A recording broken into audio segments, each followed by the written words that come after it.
Yo francamente estoy blandito. ¿Está blandito? Sí, sí, estoy blandito. Bueno, señores, tenemos a Altagracia Salazar aquí en cabina. Nosotros muy honrados de tener a esta señora por aquí. A mi mamá no le hubiese gustado que yo haya dicho eso. Es un placer para nosotros. Tú sabes que eso es de las invitaciones de boda. Es mi honor invitarla al... Y mami decía, ¿honor de quién? La familia No, tal. honor de nadie, es un placer. La familia tal y la familia tal se honran. No, ahí peor, yo creo. Es un placer invitarlos al matrimonio. Sí. Pero es que el que escribió todas esas tarjetas no se había casado, ni sabía nada de esas cosas. Seguro que no. Se sentó a escribirlo y después lo pensó. Estaba buscando trabajo en Ola. En Ola. En Ola. En Ola, sí. En Ola. Buenas tardes, o buenos días, o buenas noches, porque ahora hay que decir saludo, porque la gente accede En todas partes del mundo. en cualquier Exacto. lugar del mundo y a cualquier hora. Exacto. Una de las reglas que me dijo Alexis Méndez para hacer radio en la actualidad es esa. Sí, que no olvidemos de día, de noche y de mañana. Sí, porque Pero es un poco difícil. No, pero podemos acostumbrarnos a decir buenos días, buenas tardes y buenas noches. Como algo o sea, común. pues, cándidamente. Claro, cándidamente. como no si- como parte de un hábito. Esa película de Good Evening, ¿cómo es? Good Morning, good Afternoon, Good Evening. Una película famosísima de este actor. Good night and good luck. No, te la busco ahora. Ok. Y la vas a buscar, de hecho. Sí, no, pero eso me va a coger 2 segundos. Está muy bien, está muy bien. Adiós. ¿Cómo se llama el actor de que se convierte en verde el Jim Carrey. Jim Carrey. Ese mismo. Ah, La Máscara. Sí, pero no es La Máscara. Ah, no, ok. Es una de sus películas que es la que él estaba trancado adentro del del Truman Show. Y él siempre decía good morning, good evening and good night. O algo así. Ah, yo no la vi. Todos los días era lo mismo. Sí. Entonces, tú sabes, todo el mundo le respondía lo mismo. Son rutinas de los medios de comunicación que después que se internizan ya salen solas. Exacto, exacto. Para mí es sumamente interesante ver cómo la gente hace yo le digo que son pequeños conjuros. Sí, porque en realidad una oración, un mantra, la vida está llena de rutinas, de pequeños rituales. Entonces, en ese sentido, es lo que le da forma y sentido a tu existencia. Lo que dice tal vez es verdad, porque en el medio del caos de anoche, Ujú. yo decía, uno de mis mantras es todo está bien, todo está bien, todo está bien, todo está bien, it's fine, it's fine, it's fine, it's fine. Sí. And it worked, porque era o it's fine o irse al drama de qué es lo que está pasando, Sí. por qué, la víctima, tú sabes, victimizarse. Sí. Entonces, it's fine works, not 100%, but it works. Sí, así es. ¿Tú me entiendes? Y es por la repetición, porque tengo tantos años diciendo lo que ya me entra automáticamente, que es lo que usted dice. Sí, Tú sabes. se interniza y lo convierte en parte de tu cultura de vida. Yep. La cultura de vida es importante tenerla. Y todo el mundo la tiene, en cierta forma.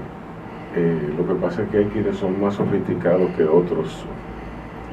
En ese sentido, lo que yo te puedo decir es que hay que enriquecerse, hay que enriquecer su vida con cosas que no sean sobrevaloradas. Y estamos en la época de la sobrevaloración. Sí. ¿Entiendes? Porque, muy sencillo, todo el ruido que hay, el ruido del cual la Internet es la esencia, la Internet que siempre va a ser... ¿Quién inventó esa vaina? Que pegar un tiro. es una aplicación militar. ¿El Internet? El Sí. GPS es una aplicación militar. Sí, también. toda la tecnología moderna tuvo primero un uso militar. Exacto. Después le buscaron otra aplicación cuando Sí. en algún momento, pero toda es de uso militar. A mí se me olvida cómo se llamaba la Internet cuando era una aplicación militar. World Wide Web. No. No, obviamente. originalmente era intranet para el Departamento de Defensa Exacto, de los Estados era una Unidos. intranet. Oh, Lord. Y después se dieron cuenta que eso se podía extender y de hecho lo hicieron. Miren. Ahora hay una dark web. Ah, sí, Hay una claro. dark web. Esa sí es. Yo ni he investigado esa vaina. Porque me va a dar una cosa. Sí, no, pero está bien. Bueno, tú no lo investigas porque no te interesa, porque tú no eres de ahí. ¿Tú me entiendes? No, pero me gustaría si como tú vendieras que ver, misiles, si tú vendieras misiles y horrorizarme pues no, como por pues, 5 minutos. ¿cómo así? No, pero es que no es solamente eso, sino que, o sea, son No, yo sé transacciones, chats, vainas, sí, son cosas fuertes. informaciones. Sí, y son desde sexuales hasta vender armas. Exacto. O sea que nada, lo que te decía que el Internet es la madre del ruido. ¿Por qué? Porque el Internet, en ese sentido, y Altagracia me dirá por dónde, Altagracia me legitimará mi comentario. La Internet es una expresión de la democracia más absoluta, ¿entiendes? De la democracia absolutamente y de la reinvención de la humanidad paulatinamente, on real time, ¿tú me entiendes? Entonces, en ese sentido, tiene mucho ruido, como tú comprenderás. Tiene tanto ruido como diversidad, porque también Exacto. lo que ha pasado con la internet, más allá de aquella famosa reflexión de Eco respecto a la posibilidad que le dan las redes sociales a personas con algún tipo de discapacidad intelectual, para ponerlo fino, Sí.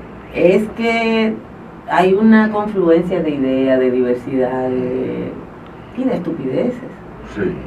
El hecho de que cualquier persona tenga acceso a, por ejemplo, a comentar cualquier cosa. A veces, una de las cosas que a mí me ha pasado y que ustedes lo pueden probar es que en República Dominicana la gente no lee.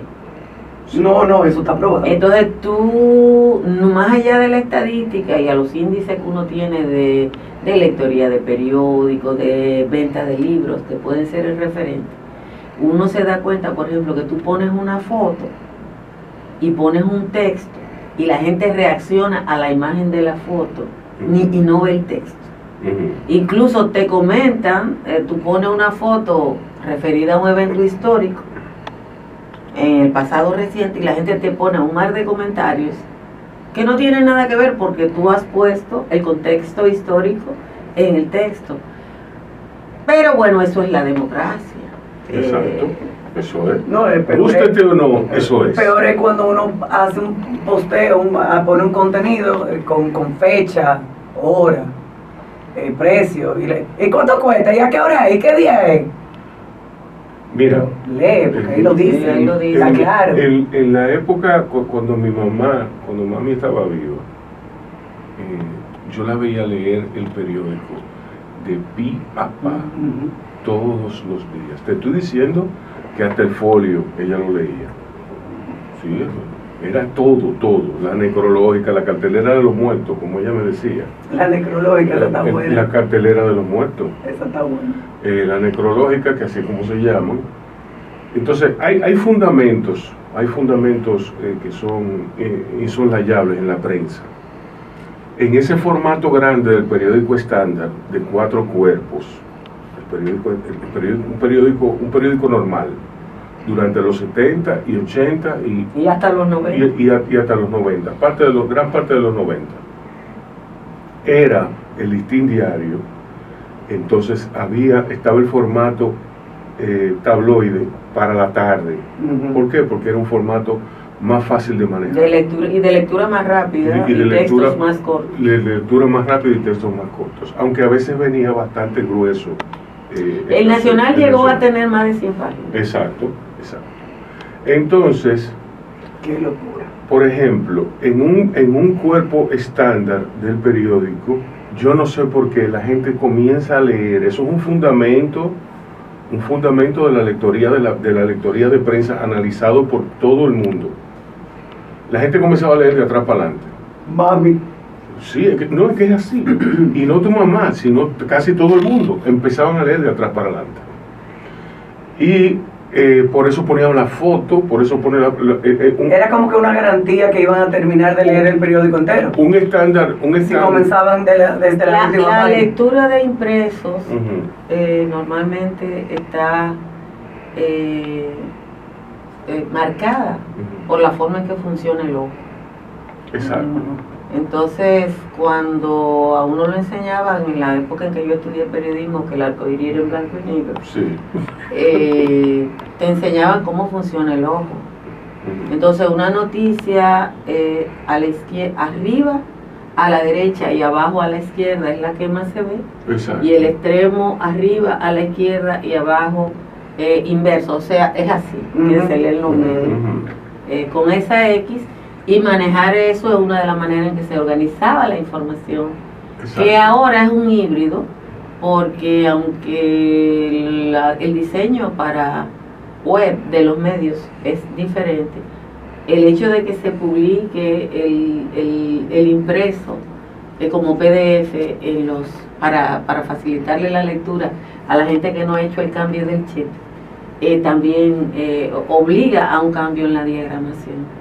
Exacto, entonces la diagramación fundamentalmente ponían la herramienta para el periódico garantizar la lectoría a todo el nivel de un cuerpo, era dar un pase, pasar la información, pasar la información al grueso, a la parte gruesa, que no es más que una repetición o abundar más sobre el lead del periódico, sobre el lead de la noticia. Había páginas tradicionales de pase que fundamentalmente eran las páginas 4 y 5. Exacto.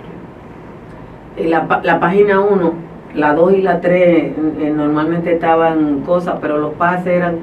Era la 1, 2, la 3 y la 4 eran de publicidad y de publicidad estatal. La publicidad más cara era la de la página 3. Sí. Porque es lo primero que tú abres. Fue lo primero que tú abres. A la derecha. A la derecha. Esa es la publicidad. Era la publicidad. Las revistas, Mercado vendía la publicidad, vende la publicidad a la derecha siempre. Eso es así. ¿Tú me entiendes? ¿Por qué? Porque así es como... Eso es así, yo recuerdo eso de Mercado. Sí, todo era a la derecha. Yo hice la primera 5 mercados yo sola. Oh, Cristo del Verbo. Diablo. Hace muchos años de eso ya. Y yo hice la primera 5 yo solita, le escribí de la pía a la pata. Diablo. Sí. Me acuerdo hasta de personaje que deberíamos invitar. De las portadas. Con nosotros. Yo he invitado a Patricia un par de veces. ¿Y qué te ha dicho? Que sí, que ella viene, pero que... Nunca concretó. Nunca concretado. Está bien, yo le voy a caer arriba a ver qué va a decir. Sí, así es. Yo te doy su teléfono. Dale. Un saludo a Patricia de nuevo. Sí. Entonces, ha evolucionado mucho. En la internet no hay un estándar, no hay una precisión de la mecánica, de la dinámica sobre cómo se lee. Tú ves periódicos que están en todos los formatos. Entonces, importante, el formato berlinés es un híbrido del formato de 4 cuerpos y el tabloide, que surge después, que es súper europeo, es una concepción europeizada del espacio de un periódico. Entonces, eso, pero tiene, básicamente, es lo mismo que entonces, los periódicos han ido reduciéndose al término en la misma proporción en que el internet va popularizándose. ¿Por qué? Porque la gente ya no hay tiempo. Olvídate de esa conversación pro medio ambiente, de que los árboles, los árboles que por el papel, ¿tú me estás por el papel, exacto. Pero ok, lo único, mira, print is going out. Lo único que está quedando realmente, que yo creo y espero que siga así, son los libros de recetas, que ya eso se va a convertir en obsoleto porque todo el mundo lo va a buscar en el iPad. Nunca vamos a salir del print. Pero se está disminuyendo mucho. Bueno, uno no sabe porque en el primer mundo se está promoviendo mucho que los niños lean impresos. Sí. Y como las escuelas están casi forzando a los niños al impreso, ahora sí. Eso le va a dar... Después de 20 años que era leyendo digital que teníamos. Sí, pero es que se están dando cuenta de que hay elementos gráficos que ayudan al funcionamiento cognitivo del cerebro. Al desarrollo. Y es lo físico, o sea, el niño o la niña hay manejos espaciales que no tiene por el carácter plano de la superficie de una pantalla. Y parece que yo duré el año entero de pandemia pegado al celular, que cuando cogí un lápiz, la mano mía misma me dijo, pero ¿qué es lo que tú estás haciendo? Sí. Y el escribir era raro y tuve que hacer un esfuerzo de escribir lento. Y te dolía la mano. Sí, tenemos que ir a musiquita, señores. Regresamos con Altagracia en un minuto. Altagracia, eso de paja de coco para Altagracia. Paja de coco, paja de coco. ¿Me entiendes? Hácela. ¿Se la hago ahora? Sí, hácela. Está bien. Este es un cuestionario del famoso show Inside the Actors Studio. Este era el cuestionario que le hacía al final de la entrevista a su invitado. Son 10 preguntas, pero yo obviamente las amplié un poco. Las aplatanaste. Las aplatané. Entonces, la primera, ¿cuál es su palabra favorita? Trabajo. ¿Cuál es su palabra menos favorita? No trabajo. No, probablemente la palabra que a mí menos me gusta es odio. Sí. Interesante, eso me gusta. Nadie lo había dicho todavía. ¿Qué te excita de manera creativa, espiritual o emocional? La carretera. ¿Manejar o la carretera? La carretera.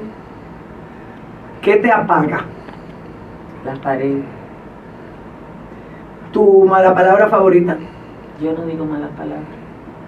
¿Y no tienes ninguna favorita? No, yo no digo malas palabras. Esa fue otra que la criaron sin mala palabra. Sí. Incluso yo se la inventé a mis hijos para que no la conocieran. Ya, ¿qué sonido o ruido? Espérate, espérate. Yo sabía que Por no iba a ejemplo, dejar pasar eso. ¿qué mala palabra convierte? Mis hijos, Ah. los niños repiten. Sí. Claro. Cuando estaban aprendiendo a hablar, que había que asignarle un concepto negativo a alguien, yo le decía, ese es un fofó, que no es nada.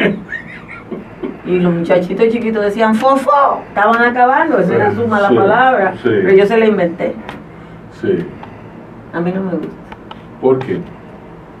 Bueno, porque en definitiva aquello que dice la Biblia de que el verbo crea es verdad. Ujú. Y mientras más hermoso es el lenguaje, tú puedes decir de todo sin decir una mala palabra. Incluso Pero una mala palabra. personalmente yo soy capaz de decir cosas que yo sé que Bueno, pueden ser hirientes para alguien sin ni siquiera sacudirme. exacto, o sea que a ti no te tiembla el pulso. Nunca me ha Pero tocado. entonces, yo creo que la mala palabra tiene un efecto de conjuro, liberador. De catarsis. Sí, de catarsis. Pero es de catarsis propia. Exacto. Entonces la catarsis, Mirando hacia el interior. La catarsis mía no es así. No, claro, tiene todo el derecho. La catarsis mía no es así. ¿Y cómo es tu catarsis? No sé cómo es, pero yo hace años, incluso una vez una persona que quería hablar mal de mí, fue y le dijo a otra, y ella dice mucha mala palabra, y el tipo le dijo, tú no la conoces. Sí, Porque yo no me sale, es la verdad. sí. Ok, seguimos. ¿Qué sonido o ruido le gusta? Me gustan los sonidos de la naturaleza, fundamentalmente. Ujú. ¿Qué sonido o ruido no le gusta?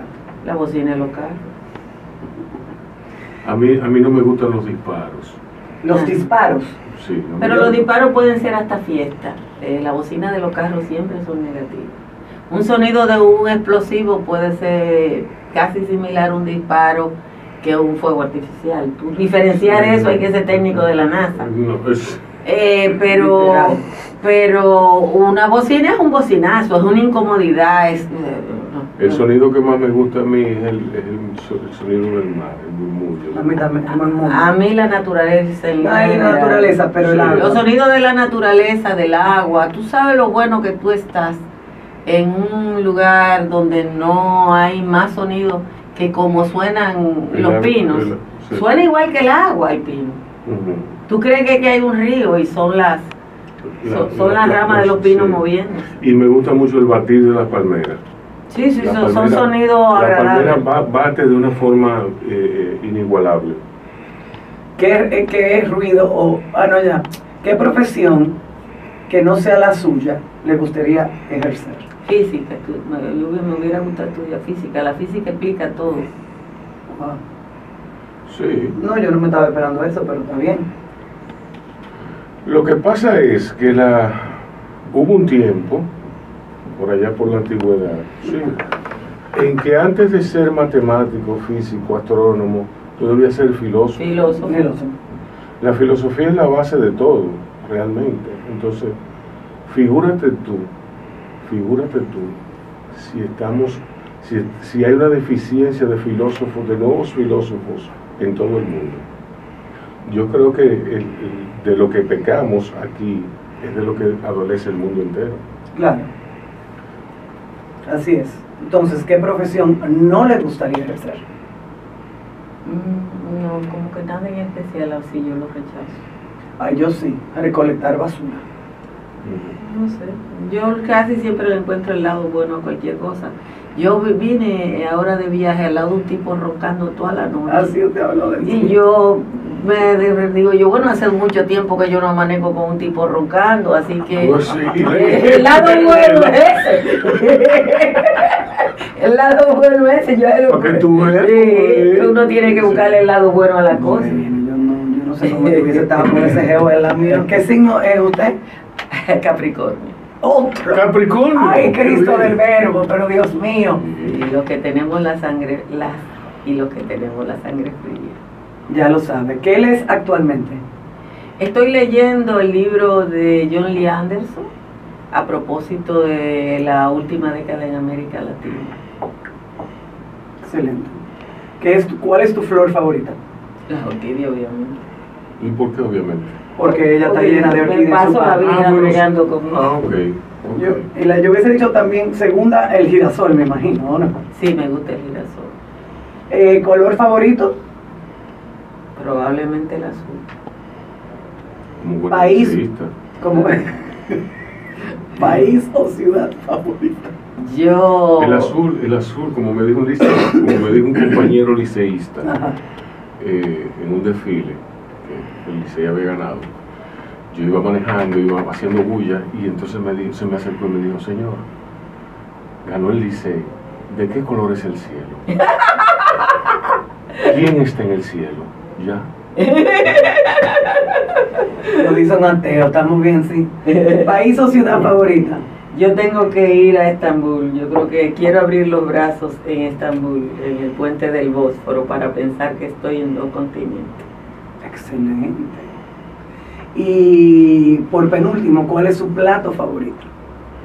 Mi plato favorito, arroz con habichuelas. Usted sabe que tenemos que volver a Mesón Crioll porque no recomendar. ¿Usted lo ha probado? El lambí guisado de ellos. No. Dije que es espectacular. Sí. Puede. Pues tenemos que volver. Eh. Entonces, por último, si el cielo realmente existiera, ¿qué le gustaría que Dios le dijera al llegar al portón divino? Bienvenido. Igual que yo tuve. No, yo lo mío, bienvenida, ven, entra, sí, va a entrar, entra. Odio decirles esto. ¿Qué? Ah, eso es, odio decirle Odio decirte esto, pero eso No hay cielo. no va a suceder. No. Sí. Bueno. Mentira, no lo odio tanto, me causa cierto placer.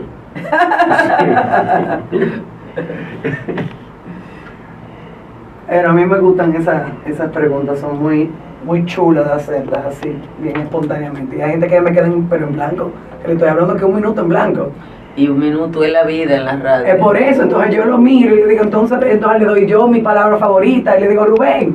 Y Rubén y yo nos miramos y él, ay, pero yo no sé, ay, y yo anda para la porra. Bueno, también tiene que ver mucho con lo que es la vida de uno. O sea, yo le digo a mis estudiantes en la clase que cuando usted esté en la radio, 10 segundos se llama bache. Entonces, como yo se lo digo, tengo que portarme bien. A mí no me gusta el maquillaje, pero a los estudiantes yo les digo que frente a una cámara hay que tener algo de maquillaje. Sí. Y a usted la maquillaron por allá, yo vi. Me maquillaron en los United, sí. Y entonces un día un estudiante me llamó y me dijo, profesora, aunque usted haga una cosa que se llama sin maquillaje, póngase unos pelitos. Altagracia, yo quería preguntarte, ¿cómo se conforma tu educación, desde el punto de vista educacional, ese temperamento tuyo tan light y tan Cualquiera piensa en ti, quien te ve, quien te consume a través de internet, quien te ve en televisión, quien te oye en la radio, piensa que tú eres una persona adusta, que tú eres una persona muy, muy incisiva, y no se imagina que tú eres una persona que te gusta reír. Al menos. Y eso que ella sería mucho en el patio, no sería tanto en sin maquillaje, pero en el patio sería Sin mucho. maquillaje es estructurado. Exacto, exacto. Sin maquillaje fue pensado, aunque fue espontáneo su origen, fue pensado como un informativo corto de media hora, de manera que una gente escuche incluso los primeros 15 minutos y ya. Sí.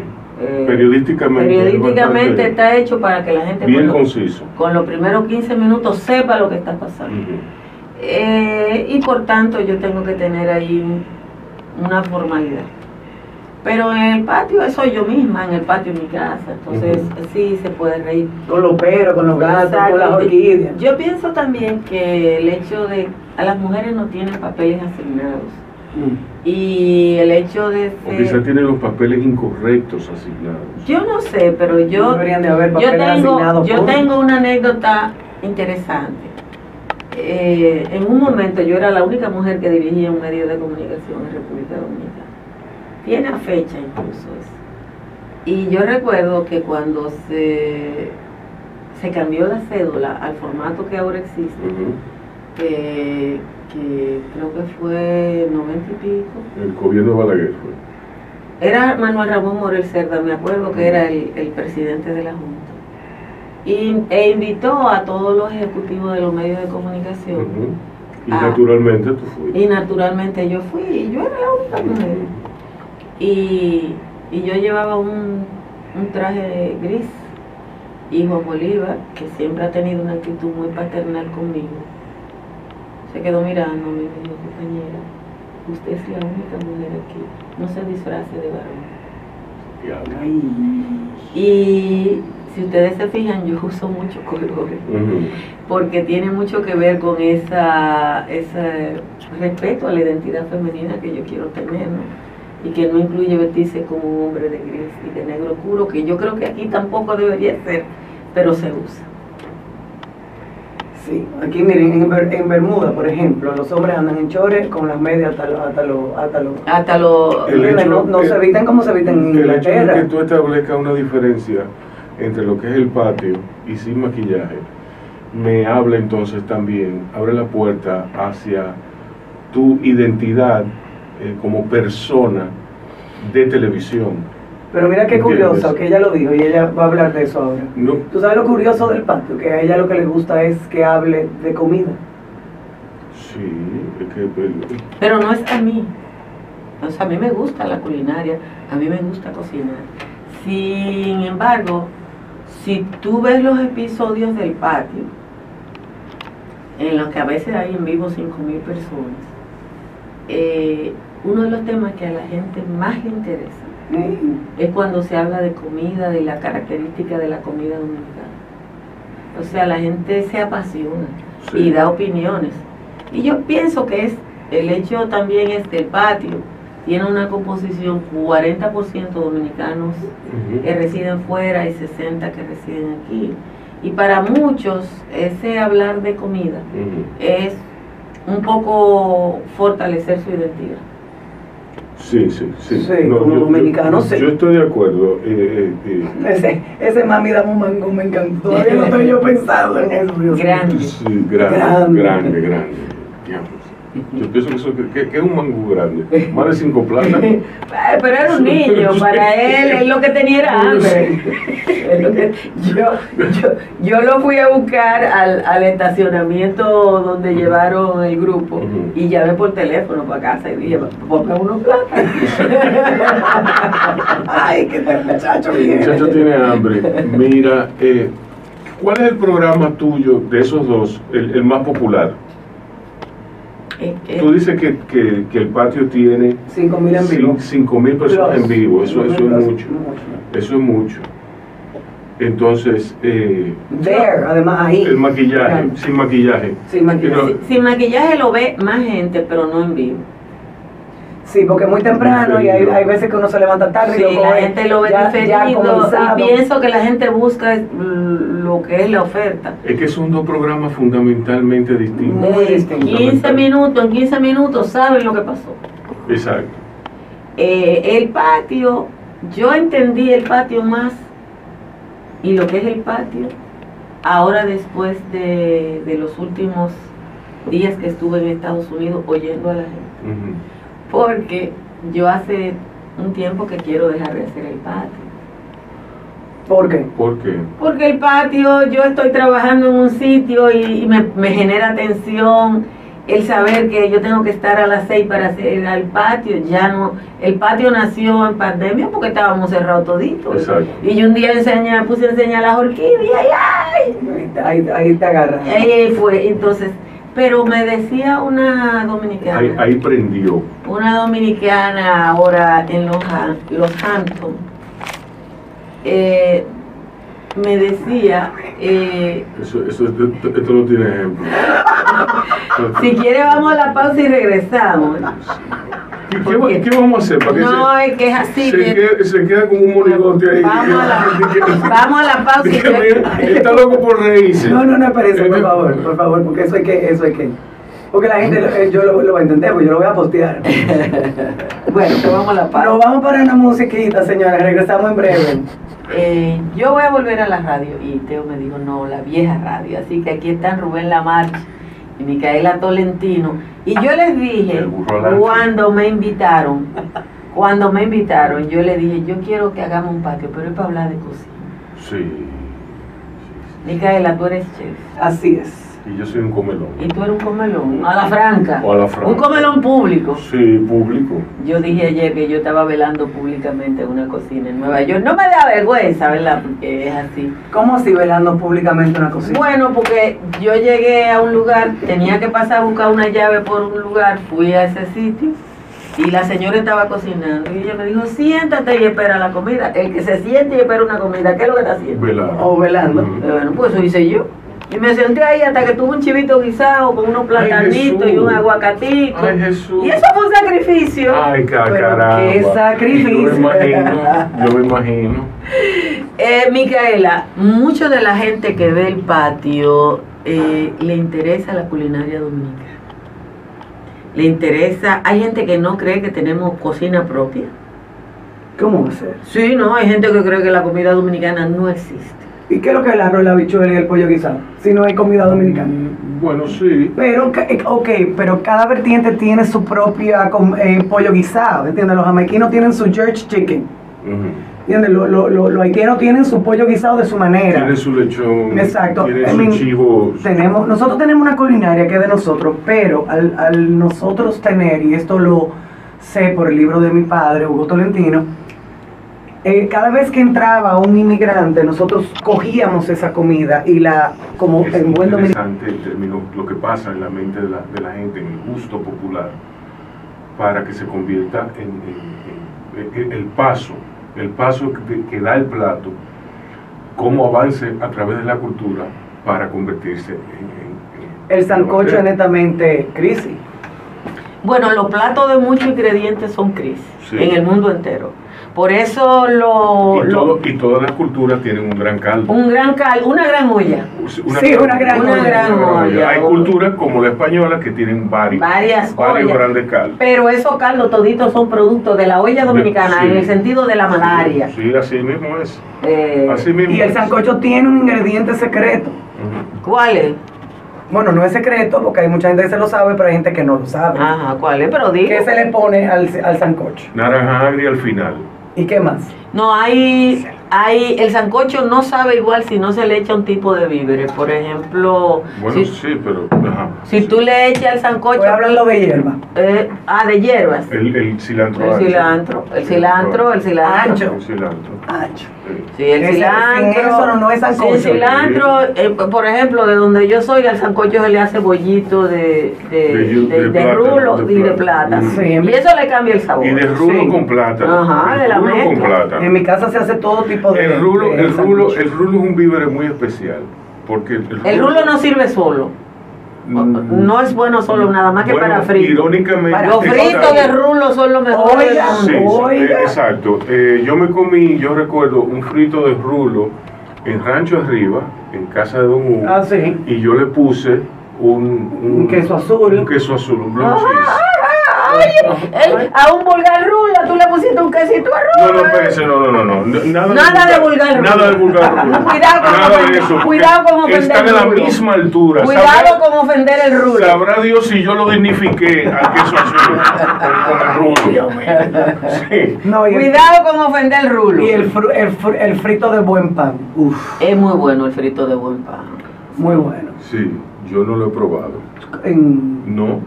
¿Tú no has probado frito de buen No. pan? Ni hojuela de yautí de coco. Sí, la hojuela yo estoy a coco. Eso es muy Señores, bueno. ustedes saben que no quiero Me la dio Pilloyo. no quiero dar una publicidad, pero ustedes han probado los tostones en fundas ya como si fueran una papita, ¿no? Del Bravo. No, no lo he probado. Señores, son así y son unos tostones de verdad. Yo he comido los de otra marca. Pero tostones. Sí, que son gordos. Ah, no, estos son finititos. Ah, pero hay que buscar. Y eso es una delicia, señor. Pero bueno, ¿qué características? Bueno, además de la del A mí me gusta el libro, frito gordito. Ay, a mí no. tostado afuera y blandito Exacto. adentro. No, A mí es así que me gusta. Crunchy para No, mí. pero- A mí no me gustan las galletitas así. como No, dicen. pero No, pero las galletitas dulces, por ejemplo, a mí me gustan. No. Ah, el frito galletica, el tostón Ah, galletica. el tostón galletica. A mí, sí, entiendo, sí. A mí sí. A mí me gusta que sea crocante afuera y blandito dentro. Sí, así y que me claro, gusta. eso nada más ocurre cuando está muy caliente, acabado de hacer, porque eso Exacto. es una comida que no es para llevar. Sí, No, sí, no es así. para llevarnos. Es así. Ahora, háblame del sur. Ujú. Con su afán, con su gusto por las habas. Bueno, las habas ¿Dónde se ubican las habas? ¿Entre las alubias y la habichuela? es familia de la alubia. Las de- habas es de la misma familia. De la fave también. Ajá, Ujú. de la misma familia. Lo que pasa con las habas es que no hay un cultivo comercial de las habas. Sistemático, sí. No hay cultivo comercial. Sí. Y como no hay cultivo comercial, tú encuentras habas fundamentalmente en una parte del sur como cultivo marginal y en una parte del Cibao Central también como cultivo marginal. Ok. En la zona entre Salcedo, Moca, esa parte tú te encuentras con tradición de consumo, porque no es de cultivo, es de consumo. Ujú. Pero siempre como cultivo marginal, la gente que tiene una plantación de yuca, de plátano, de lo que sea, en el caso del Cibao Central, y que en la empalizada de su siembra 20, 30, 40 matas de haba Ujú. para tener eso. En el caso del Sí. sur, y específicamente de Baní, San Cristóbal, de ese pedacito, tiene que ver con el consumo de habas con dulce. Sí, que era la favorita de mi mamá. A mi mamá no le gustaban. Habas con dulce. No le Sí, sí, como habichuela. son sabrosísimas. Sí, sabrosísimas. en esa franja donde se El haba no es mi grano favorito, honestamente. pero el a mí, hecho, a mí me gusta muchísimo. a mí me gusta mucho, a mí me gusta, Ese cocido español. Yo cada vez que- yo creo que el moro de habas verde, de haba verde, Exacto, de fava. es muy bueno, y como te digo, es un cultivo marginal. La gente siembra las habas a principios de año para tener la lista seca y recogida en la cuaresma, y en esa franja del año Exacto. entonces utiliza las habas verdes para improvisar en la cocina. Pero las habas, Increíble. fíjate que Altagracia menciona San Cristóbal y Baní. Ujú. Primero San Cristóbal y Baní, sobre todo Baní, fue el foco, hay varios focos regionales para esa gran venida de los españoles de luces, que fueron los que trajo Trujillo.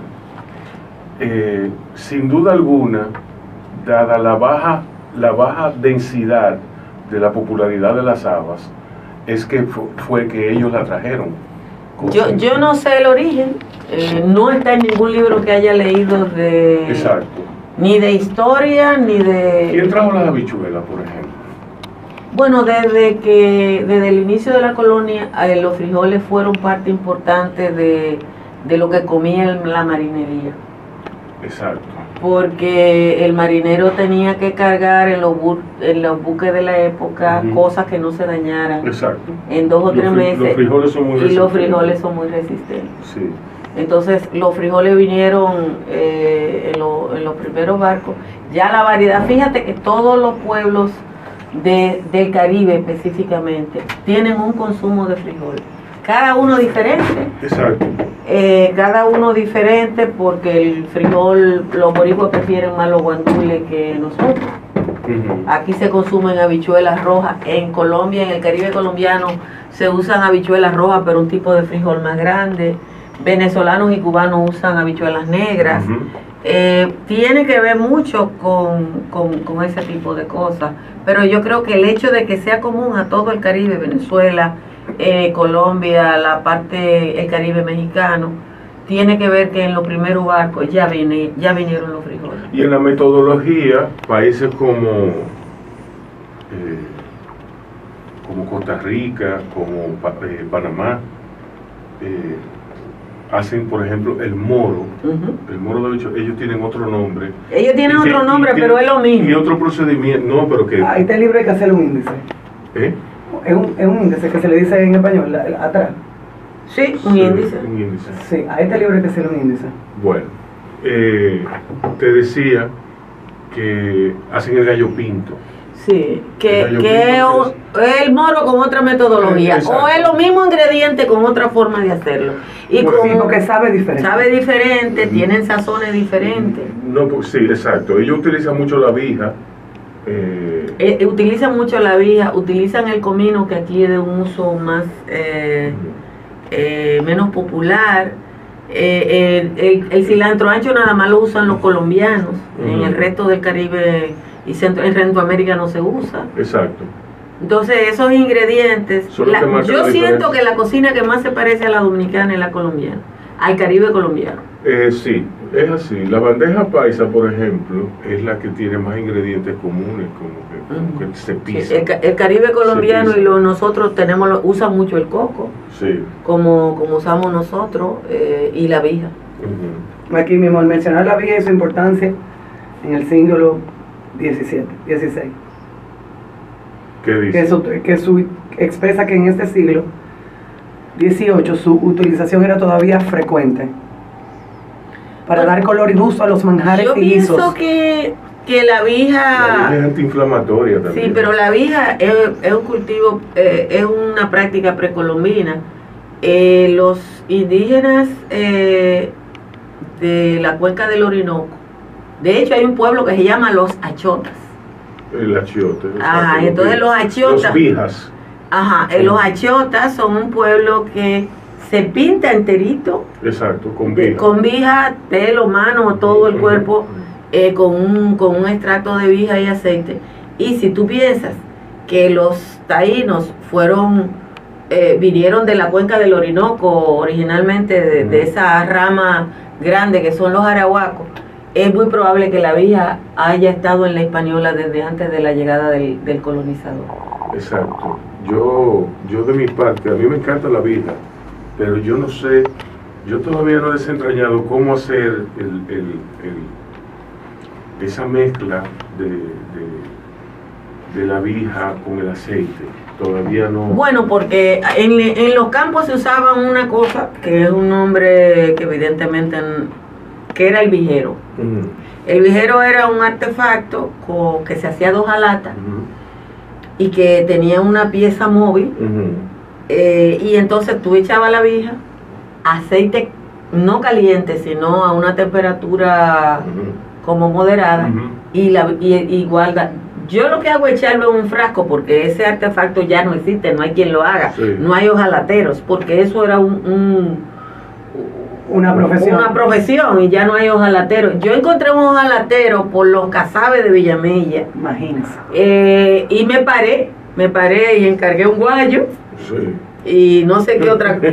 Oh, pero el guayo es necesario sería bueno preguntarle a la familia de Chulamía dónde mandaban a hacer los guayos, en Puerto Plata. ¿Yo he visto los guayos de Chulamía? ¿Cómo eran? No. Eran gigantescos, porque eran los guayos que él utilizaba para hacer los bollitos de yuca. Ah, sí, pero esos guayos ya no hay que hacerlo, porque ya aquí hay varias empresas que producen ralladores más o menos industriales.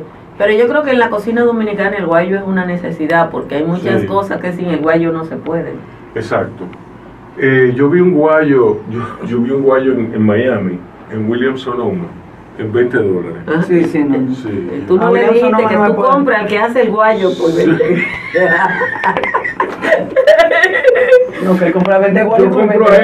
Yo compro al que hace ese guayo, lo compro a él y a su familia. Sí, porque por ejemplo, allá en Isao las personas que hacían guayo era gente muy pobre que tenían una habilidad extraordinaria. Sí. Y lo que hacían era que compraban una lata de aceite, la dividían en 4 y con esa hacían 4 guayos. Sí. Y eso creo que costaba como 50 centavos o algo así. Diablo, qué barbaridad. Pero te hacían un guayo para esperarlo. Yo no sé cómo podían hacer una cosa tan rápido, con un clavito y un martillo, una piedra. Pero lo hacían muy rápido. ¿Cómo se hace el moro de habas? Es muy simple. Yo uso el aceite achotado. ¿Tú ves? Yo tengo mi aceite con vija, hago un sofrito simple de ajo, cebolla y tengo las habas previamente lavadas. ¿Por qué lavadas? Porque yo no sé si funciona o no, pero allá la gente estruja las habas verdes con un poco de sal, la deja que esa sal sude, después le saca como los guandules, como si fueran guandules, le dan el mismo tratamiento y después se hace ese sofrito. Las habas están muy pronto, tú tienes que tener la leche de coco lista. A mí no me gusta la leche de coco de jarrito, de lata, sí, no me gusta no hay manera de que eso quede bien. Sí.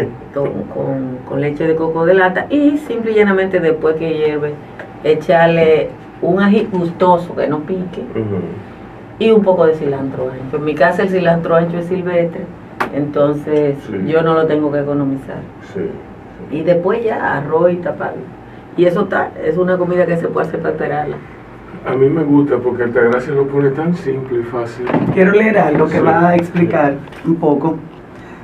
Esto es del libro de Papi, Itinerario Histórico de la Gastronomía Dominicana. Al que le interese, está en Cuesta, libro, y está en Fresh Café.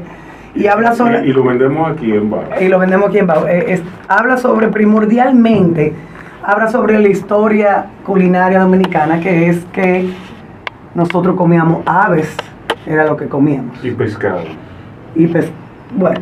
Yo creo que el pescado menos. Extrañamente nosotros somos una isla con un consumo muy limitado de pescado. Nosotros somos una isla con un consumo limitado de pescado porque esto es muy bajito. No entiendo. Que aquí no hay pesca, nunca la ha habido. Bueno, nunca la ha habido. Una pesca para alimentarnos a nosotros. ¿Digo? No, pero yo creo que tiene mucho que ver con la cultura. Sí, aquí lo dice. Entonces dice, a través de esa coyuntura se fue estando el entrecuestado de la gastronomía criolla dominicana. Obviamente está hablando de los españoles, de los franceses, de todo eso. Con lo aportado por los indios, los españoles, los africanos y sus descendientes, con sus paladares, sus productos y sus técnicas, intervinieron entonces aquellas circunstancias, aguijoneando la capacidad creadora. A propósito de esa realidad, cabe bien el adagio para decir que los dominicanos hicieron de tripas corazón a fin de ennoblecer su patrimonio alimentario. Y en verdad que nuestra cocina criolla es triunfo de la supervivencia y el virtuosismo humano frente a la adversidad. Exacto. Recetario que se multiplicó generoso y espléndidamente, faena cumplida a través de los siglos en un pensar y repensar las posibilidades de cada producto, de cada origen alimentario, para apropiarlo, reelaborarlo y pertenecerlo. Proceso singular que ha hecho que la gastronomía dominicana descuelle con la excelsitud de las grandes de América. Nos permitimos repetir que todas las gastronomías son un resultado cultural. Y siendo eso así, no hay reposo en su evolución. múltiples factores dan continuidad a la cocina criolla dominicana, reafirmando de manera incesante su tradicional prosapia y enriqueciendo su porvenir en influjo de un mundo más cercano y más propiciador de intercambios entre todos los pueblos. Eso es los penúltimos párrafos de ese libro. Simón Romero me dijo a mí, una cosa muy simple. Él estaba ya inválido y en un festival gastronómico en el Hotel Jaragua, en el Hotel Quinto Centenario. Probablemente el Quinto Centenario. No recuerdo bien exacto. Yo le pregunté que cuál es la clave para entender los distintos legados culinarios que hay. Y él me dice, mira, mientras más atribulado un pueblo haya vivido su historia, más rica, más diversa, más no rica, hay comida más pobre que la inglesa. Exacto. No hay comida más pobre que la inglesa y la alemana. Sí. ¿Por qué? Por la prosperidad. Exacto. La prosperidad te quita... La comida inglesa se ha enriquecido muchísimo con de sus... Claro, de sus inmigrantes. De sus inmigrantes. Que muchos que pelean, que no entren. Tú en Londres encuentras comida del mundo entero porque Inglaterra pasó. Pero la comida inglesa en lo fundamental es un pedazo de carne con un pedazo de pan. Sí, exacto. Pero tú vas a España, que la comida te va a variar del Mediterráneo al norte, porque era un pueblo pobre. Así es. Y ese pueblo pobre tuvo que hacer de tripa corazón. En América pasa lo mismo. Tú estás en Perú, que es una de las culinarias más ricas, y no es lo mismo estar en la costa que estar en la sierra. Cada uno, en medio de su precariedad, fue creativo. Aquí yo creo que lo más interesante en la República Dominicana es el efecto de las migraciones. Exacto. Ese efecto de las migraciones le ha dado un perfil a la comida de la región este, un perfil a la comida del norte y un perfil a la comida del suroeste, incluso la de la línea. Y es interesante cómo hay platos como el chacá, que nada más se consume en una franja de la línea noroeste y una franja del suroeste, y que en el resto no existe. A mí me hace falta comer chenchen. A mí también.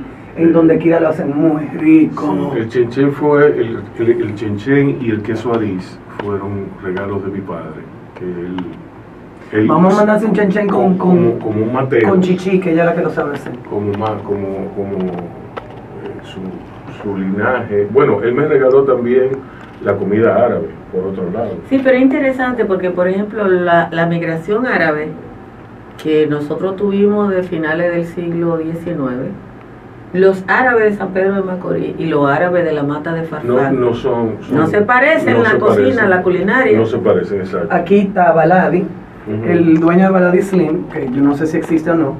Él viene del sur del Líbano, que cocina totalmente diferente que el norte, con sus especias. Así que el kipe frito que él hace es un kipe que yo nunca había probado en mi vida, comparando el kipe tradicional de aquí y comparando el kipe de... el kipe tradicional de aquí no lo compares con ninguno. Con ninguno, porque es nuestro. Porque es nuestro. Es nuestro. Entonces tú, es justo decir que es bueno comparar kipes libaneses, kipe árabes. Él hacía el kipe de cordero. Característica del patio, pero ustedes, los amantes del patio, sobre todo los que viven fuera de la República Dominicana, estarán de acuerdo conmigo en que ha sido un patio fabuloso y yo sé que a ustedes les ha gustado. Así pero no mencionamos el legado, el legado culinario de la diáspora. Vamos a hacer otro patio con eso. Habrá que hacer otro patio. Bye bye. Adiós, gracias, alta gracias. Que era Clark University. Yo tenía hasta el tercer año para declarar. A mí me dieron 2 años para yo estudiar todo lo que yo quisiera estudiar, para yo llegar al tercer año claramente definida con lo que yo quería estudiar, que al final estudié lo que todos los latinos estaban estudiando, que era administración de empresas. Pero anyway, aquí no. Cuando yo llego aquí a la universidad, ¿no? Después que me gradué allá de los Estados Unidos, trabajé 3 años con mi familia, no me gustó, me meto en UNIBE a estudiar publicidad. Primero, ya te lo he dicho, no me convalidaron nada, y segundo, yo tenía que decidir ahí mismo qué era lo que yo iba a estudiar. UNIBE en esa época tenía un pobre programa de convalidación. Allá ha mejorado eso. Pobrísimo, sí, eso va mejorando. Yo espero, viejo, porque a mí no me convalidaron nada. No, porque como UNIVE era prácticamente una universidad nueva. Nuevecita, en el aquella época. 94 o 5, imagínense. Sí, era una universidad nueva, pero yo entré a la escuela de comunicación. Yo fui a orientación profesional porque tenía dudas.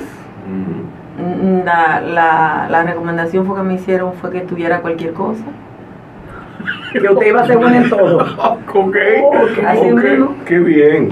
Me dijeron que estudiara cualquier cosa pero que yo tenía afinidad para las letras, y entonces pensé que como que la carrera que era más generalista en esa época era comunicación social. Yo debí haber estudiado comunicación. De hecho, los estudiantes de comunicación virtualmente paseábamos la universidad entera. O sea, teníamos clases en todas las facultades. Exacto. La única que no nos tocaba era medicina, pero después teníamos clases en economía, en ciencias jurídicas, en todas partes teníamos una clase por lo menos. Y era una formación muy absolutamente generalista. Sí. Pero también muy generalista, pero muy completa de cierta manera. Yo creo que sí, yo creo que en esa época era muy completa, y además los maestros eran muy buenos. Sí. Porque esa sí era una diferencia. Los profesores era una élite. Eran las estrellas. Eran las estrellas, exactamente. Era la gente que eran los mejores, y ser alumno de alguna gente, obviamente que te marca. ¿De quién tú fuiste alumna, así que tú recuerdas? Yo fui alumna de Alberto Villaverde, de Juan Bolívar Díaz, de Manuel Quiterio Cedeño, de Rafael Núñez Grasals. O sea, el profesor. El profesor. El profesor. Entonces yo creo que ser alumna de esa gente fue un privilegio. Sí, así es. Fue un privilegio tener. Y de hecho de empezar también mi práctica profesional muy joven, porque yo empecé a los 19 años con grandes periodistas. Arrimarse a lo que es bueno te ayuda. El COVID, ¿cómo le entró a usted? Tranquilo, estoy hablando de marzo 2020, cuando todo el mundo en su casa. Yo me fui de casa, desmonté todas las orquídeas y volví y las monté. Ya tú sabes. Ya tú sabes. Era loca que estaba volviendo. Loca. Eso fue lo que yo hice. Y profesionalmente salió el patio de ahí. Profesionalmente de la pandemia salió el patio, sí. ¿Y cómo fue la idea del patio? ¿Cómo surgió? Creo que el segundo o tercer día de confinamiento. En mi mismo ocio, me puse de hacer una transmisión para enseñar las orquídeas, y bueno, yo no sé cuánto duró. Entonces al día siguiente, la doctora Panchi Cantizano, una médica dominicana que ejerce en Estados Unidos y que es mi amiga, me dijo, ¿y tú no vas a enseñar la orquídea hoy? Me escribió, y yo le dije, pues yo le enseñé ayer. Sí. Y ella me dijo, me dijo, vuelve y enséñalo hoy. Y yo dije, que yo le voy a decir a la gente. Me dice, dile lo que te parezca. Pero yo estoy en un hospital viendo morir gente. Sí. Eran los días difíciles de Nueva York, que metían los cuerpos en furgones. Y yo volví a hacer nada. A sentarme a hablar con la gente, porque en definitiva el patio es como una conversación con mucha gente. Y yo entendí el patio de verdad ahora, en estos días, porque la gente, hubo una señora que me dijo, si el patio no hubiera existido, yo me pasaba los días esperando la hora del patio, en el confinamiento, y uno como que no lo entiende ni le da importancia, pero para alguna de esas personas que estaban en circunstancias difícil, ese diálogo de tanta gente, es donde yo lo que soy es como no sé. Usted es un tipo de terapia, sin ser terapia profesional. ¿Tú no has pensado en dar algo así como... ¿Tú has visto en internet que hay los masterclass? Sí, lo he visto. Sí. ¿Tú no has pensado en dar un curso de periodismo? periodismo básico, Hasta un curso de orquídea básica puede dar usted. si de jardinería o de cocina, Yo Criolla. nunca lo he pensado, la verdad. bueno, pues piénsalo, que Bau te lo va. Mire, eso de Bau te lo cocina va a criolla, decir. hasta yo me apunto, porque la cocina criolla y yo no somos muy fuertes. Yo soy más del Mediterráneo. Así que El Mediterráneo. eso mismo, siempre lo he dicho más. Gracias, Sí. Rubén. Yo la verdad es que nunca lo he pensado. El patio como muy artesanal, muy soy yo con una camarita. No, pero no el patio. No el patio. Altagracia Salazar, Algo nuevo, Masterclass. algo nuevo, algo totalmente Periodismo 101. nuevo. Sí. 4 sesiones, Tú, jueves de, qué sé yo, de 6 a 10. Te estoy tirando. No, porque 4 horas no, pero whatever, eso se afina. Exacto, 2 se horas. afina. Podría ser, Sí. es bonito. Fuera A interesante mí- para usted, no sé. A mí yo tengo espíritu de maestra. Ay, a mí me encanta dar clases. Sí. Yo tengo espíritu de maestra. Se nota que tú tienes el espíritu y la paciencia. Exacto. Bueno, yo le decía el otro día a algunas personas que se quejaron porque yo le dedicaba mucho tiempo Ujú.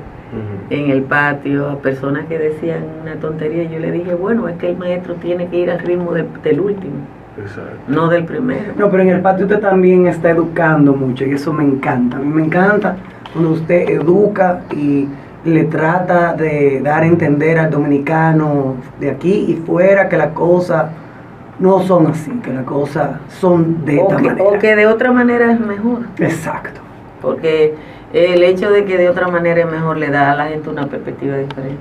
Sí, así es. Entonces, yo nunca he pensado en eso de dar clases o de una clase por internet. Yo fui jefa de redacción muchos años y el jefe de redacción es la persona que más sufre en un medio de comunicación, porque es el que tiene que estar en la corrección, en la cotidianidad.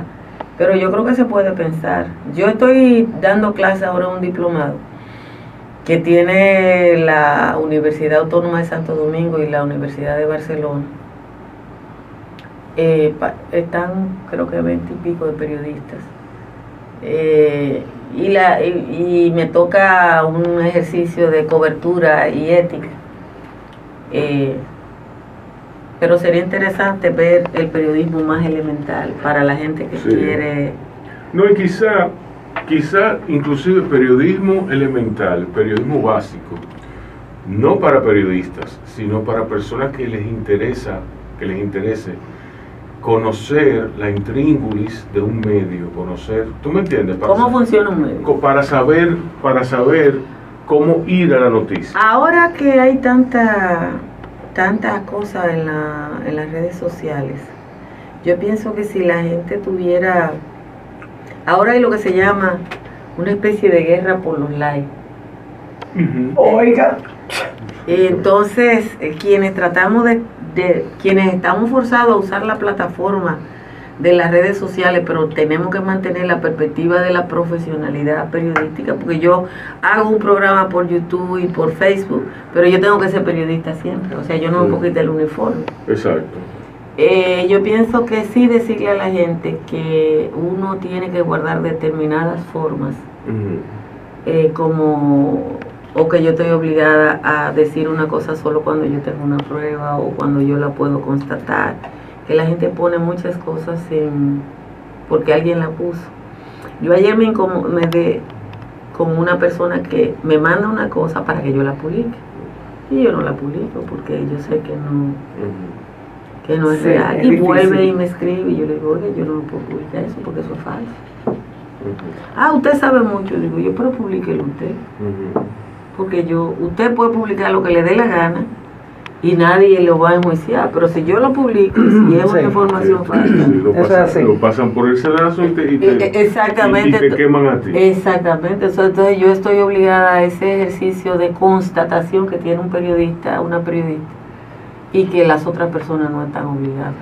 Eso sí me gustaría reflexionarla con la gente. Altagracia. claro, porque yo he publicado cosas que a mí me dan un ranflimazo y yo las tengo que bajar. Pero a mí, gracias a Dios, no hay ninguna persecución ni ninguna... No, Pero en cuidar. el caso de Altagracia es un tema sensible. Sí. Muy sensible. La posición de un periodista que a mí me apena, habiendo yo ejercido el periodismo, mucho tiempo, aunque no tuve mayores consecuencias. Me apena mucho cómo los periodistas de la generación actual se olvidan de su responsabilidad. Bueno, yo pienso que tiene que ver mucho con las escuelas, con las escuelas de periodismo y con, decía Alberto Malagón me dio clase en la ancianidad. Él era una persona que debía tener, cuando me dio clase a mí, 70 y pico de años, pero era un tipo fabuloso. Y entonces él tenía algunas frases que uno la tiene como internizadas. Él decía, periodista no es noticia. O sea, usted está tras la noticia y usted tiene que salir. Sí.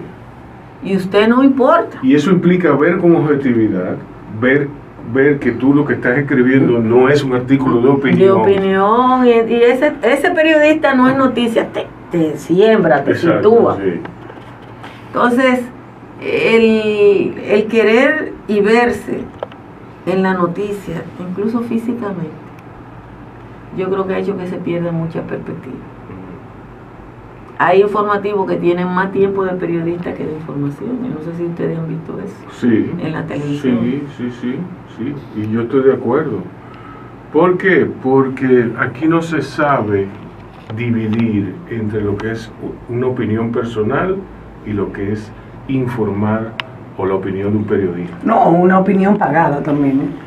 Ya eso es el extremo. Ya eso es el extremo, sí, ya eso sabemos quiénes son. No, pero lo digo porque me imagino que debe de pasar en toda parte del mundo. Pero Están entre nosotros. Yo pero pienso aquí que es especial. Aquí lo que pasó es que llevamos eso a la enésima potencia. Sí. Exacto. Para ser un país tan chiquito. Exacto. Al extremo. Como Eso. Mira, ¿cuál ha sido el momento de mayor tensión que tú has vivido en las lides periodísticas? De mayor tensión, digamos, unas elecciones. Eso. Cuando El movimiento de mayor Sí. tensión que yo recuerde fue el fraude electoral del 90. Sí. Cuando apagaron, se fue la luz en la Junta Central Electoral en 1990. ¿Dónde tú estabas? En la Junta. En la Junta, y papacito. Vamos a hablar de eso. Cuando regresemos. Y estábamos en los avatares de la Plaza de la Bandera. Y ella no me contestó. Y murió 2 días después. O sea, cuando yo le mandé la flor, ya ella estaba muy, muy enferma. Y después, cuando lo supe, le escribí a Oleca, su hija, y le mandé la foto de la flor, que florece a final de febrero todos los años. Ok, es una liana, así que no es una orquídea. La aristoloquia. ¿Cuál? Bueno, que son tantas. Déjame mandarle una Pero foto aquí de su hay propia flor. Aquí hay muchas plantas hermosas, nativas lindas. Esta es una nativa, yo no tengo el nombre. Yo la traje de Villa Elisa. De Villa Elisa. Yo la traje de Villa Elisa. Un día que andaba por ahí, no está dentro del área protegida. Y la gente como que no la valora. Tiene un olor a plátano maduro, a guineo maduro. Muy intenso. Huele a borracho. Sí, Como pero no es desagradable, pero no es común. Como el níspero. Sí, no es desagradable, pero no es común. El níspero huele a resaca. Sí, el níspero tiene un olor muy fuerte. La guayaba huele a grajo. No, es lo que huele. El níspero huele a resaca. El níspero se fermenta muy rápido. Ah, ok. Se No, fermenta. alright, pero al comérselo no. Huele divino. No. Yo estoy hablando de olores. Ajá, ok. Olores. El olor del El níspero olor es de la muy guayaba intenso. madura también huele mucho a grajo. No, lo que hay un bejuco dominicano que se llama bejuco de caro. Es bejuco de caro. Tú pasas por el lado e inmediatamente tienes grajo público. Incluso en la orilla del río Nizao, en una época era muy común y era una maldad, o sea, ponerle cerca a la gente, eso es un efecto. Sí. Que se le pega. Oh, pero eso es terrible. Eso es terrible. Mira, No hay nada más que un mal olor que no le guste a un dominicano. Qué cosa. Nosotros, fuera interesante saber por qué nosotros somos tan pulcros. Tan pulcro por la relación que tenía el indio taíno con el mar, con el agua. No sé, pero la gente aquí, Hay un libro interesantísimo que se llama El Salón de Belleza, no sé si lo han escuchado. No. Es un trabajo, una investigación sociológica que hizo Fondomico.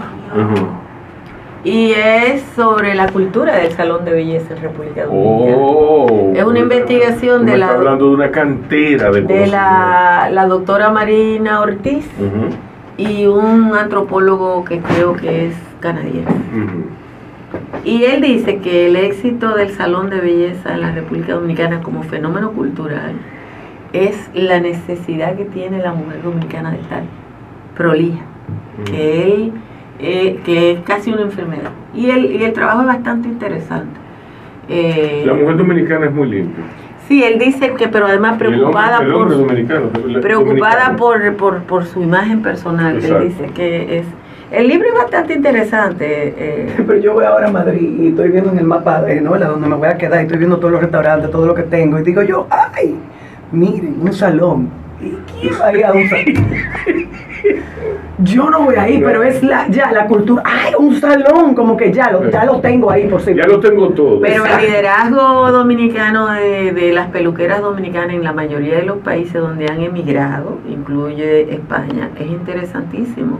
La peluquera dominicana está bien rankeada. Oiga, pero y por el dominicano está rankeada. La peluquera dominicana.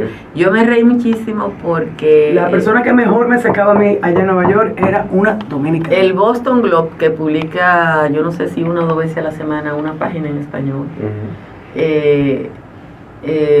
publicó un trabajo sobre las personas más influyentes en Boston. Y bueno, va a estar Pedro Martín y David Ortiz, pero también está Isabel Marten, una peluquera. No. Entonces, sí, entonces eso te dice el impacto del oficio en República Dominicana y el reconocimiento público. Wow. Hace peluquera, señora. Bueno, gracias. Cuando tú estés lista para contarme de ese momento de conflicto. Bueno, de las elecciones del 1990, que las encuestas decían que el Partido de la Liberación Dominicana ganaba las elecciones con la candidatura de don Juan Bosch. La Junta Central Electoral, que la lideraba Froilán Tavares, creó una estructura. Me gusta mucho tu silencio. Creó una estructura de prensa con un monopolio oficial en la Junta, pero con una programación. Se creó la voz de la Junta Central Electoral. Sí. Esa voz, que fue un informativo de 2 días, la dirigía Juan Bolívar. Y yo, que era la número 2 de Juan Bolívar en la vida real, fui la número 2 en esa... Cuando las elecciones, todo apuntaba a que don Juan iba a ganar las elecciones, y yo creo que era como las 9 de la noche cuando se paralizó el conteo. ¿Por qué se fue la luz? Porque se fue la luz. Primero se paralizó el conteo con luz, y no sabíamos por qué venía un boletín y otro boletín, y no avanzaba. De hecho, yo era la única persona que tenía un pase especial para entrar al centro de cómputo de la Junta. Cuando yo entré, yo recuerdo las personas que estaban ahí y quienes no estaban, porque se supone que en la Junta tenían que estar, en el centro de cómputo, tenían que estar los delegados de los partidos. Se fue la luz. Nos quedamos nosotros, inicialmente con la duda de si era un percance normal, y después ya convencido de que no era... de que era una irregularidad. La ciudad fue militarizada y salimos como a la 1:00 de la mañana de Juan Bolívar, gente con una experiencia ya que él tenía, dijo: vámonos de aquí, vamos a montar 1+1, porque mañana van a levantar esto y nadie va a tener noticia. Y efectivamente eso pasó. El único programa de información que había el día siguiente fue 1+1. Para mí ese es el momento más que me generó más ansiedad y más aprensión, porque de alguna manera se estaba jugando el futuro inmediato de la República Dominicana, y se jugó ahí. Sí. De manera burda. Muy burda, y también con un partido de la Liberación Dominicana que en ese momento parece que no tenía las ganas de estar en el poder que después... No tenía la vocación del poder que después iba a situarse por encima de cualquier cosa. Así es. Juan Bosch, en el libro de Tatsur que pudieron conocer sobre la Revolución de Abril, es definido por el autor, un reputadísimo periodista. Sí, muy bueno. Y una de las gente que más manejó la República Dominicana de los 60. Exacto. Es definido por Tatsur como un presidente con un alto sentido del fracaso personal. Más un escritor que un político. Sí, sin duda. Definitivamente. Él siempre lució incómodo en su manejo personal siendo presidente. Y eso a mí me marcó tremendamente. Bueno, hay pasajes del libro que son inolvidables para mí. Un libro escrito sin grasa, o sea, muy bien redactado, que da gusto las voces como... Los periodistas americanos son la gente que mejor escribe. Sí. Yo soy fanática. Yo estoy leyendo ahora a Anderson, que a propósito, él le puso el libro que se llama La Espiral de América Latina, y te lleva, son crónicas, y te cuenta el fenómeno Chávez, los últimos años de Chávez, la relación Chávez-Fidel, todo ese tipo con un estilo que es muy propio del periodismo americano. Sí. Y que ayuda mucho a entender también las cosas. Bueno, señores, hemos llegado al final de este bellísimo programa con Altagracia Salazar. Por favor, Altagracia, tu contacto en Instagram. Altagraciasa en todas partes. Exacto. Los invitamos a que la sigan. No, y sigan los canales de nos siguen a nosotros en BAO Radio en Instagram, y en YouTube, y en Facebook, y en todos lados. Y nos vemos mañana, señores. Cuídense, vacúnense y pórtense bien. Y si se van a portar mal, avisen. Me llaman.